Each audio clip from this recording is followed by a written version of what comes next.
ನಮ್ಮ ಬಬಲಾದಿಯ ಶ್ರೀಗಳು ನಾವು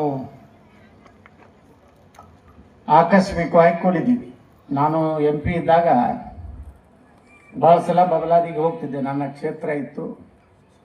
ಇವತ್ತು ಅವ್ರು ನೆನಪು ಮಾಡಿಕೊಂಡ್ರು, ನೀವು MP ಇದ್ದಾಗ ಏನು ಕೆಲಸ ಆಗ್ಯಾವ, ಮುಂದೇನೂ ಆಗಿಲ್ಲ ಅಂದರೆ ಯಾವುದೇ ಒಂದು ಸಣ್ಣ ಕೆಲಸ ಮಾಡಿದ್ರು ಸಹಿತ ಜನ ನೆನಪಿಡ್ತಾರೋ ಅನ್ನೋಂಥದಕ್ಕೆ ಒಂದು ಉದಾಹರಣೆಯನ್ನು ಹೇಳಿ, ಇವತ್ತು ಸಿರಟ್ಟಿಯಲ್ಲಿ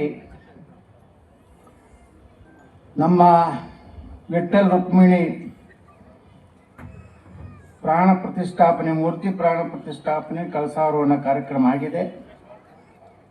ಇವತ್ತು ಹನುಮಾನ್ ದೇವಸ್ಥಾನದ ಉದ್ಘಾಟನೆ ಈಗಾಗಲೇ ನೆರವೇರಿದೆ. ಇದೆಲ್ಲ ನೋಡಿದ್ರೆ ಇವತ್ತು ನಮ್ಮ ರಾಜ್ಯದಲ್ಲಿ ಈ ಒಂದು ಹಿಂದೂಗಳು ಒಂದಾಗುವಂತಹ ಒಂದು ವಾತಾವರಣ ಸೃಷ್ಟಿ ಆಗ್ತಾ ಇದೆ. ಇಡೀ ದೇಶದಲ್ಲಿ ಸಹಿತ ಇವತ್ತು ನೋಡ್ತಾ ಇದ್ದೀವಿ. ನಾವು ಒಂದಾಗ್ಲಿಕ್ಕಂದ್ರೆ ನಮಗೆ ಭವಿಷ್ಯ ಇಲ್ಲ. ನಾವೆಲ್ಲ ಒಂದಾಗಬೇಕು, ನಮ್ಮ ಧರ್ಮ ಉಳಿಬೇಕು, ನಮ್ಮ ಸನಾತನ ಧರ್ಮ ಉಳಿಬೇಕು, ನಮ್ಮ ದೇಶ ಭಾರತವಾಗಿ ಉಳಿಬೇಕಂದ್ರೆ ಎಲ್ಲ ಜನಾಂಗದವರು ಒಂದಾಗಿ ನಾವು ಇರಬೇಕು ಅನ್ನುವಂಥ ಕಾರಣದಿಂದಲೇ ಇಷ್ಟು ದೊಡ್ಡ ದೊಡ್ಡ ಸಭೆಗಳು, ಭಗವಾ ಜೆಂಡಾ, ಕೇಸರಿ ಜೆಂಡಾ, ಇವತ್ತು ಎಲ್ಲಿ ನೋಡೋದಲ್ಲಿ ಯಾರೂ ನಾಚ್ಕೋದಿಲ್ಲ. ಮೊದಲೆಲ್ಲ ಕೇಸರಿ ಸಾಲ ಹಾಕೊಳ್ಳಿ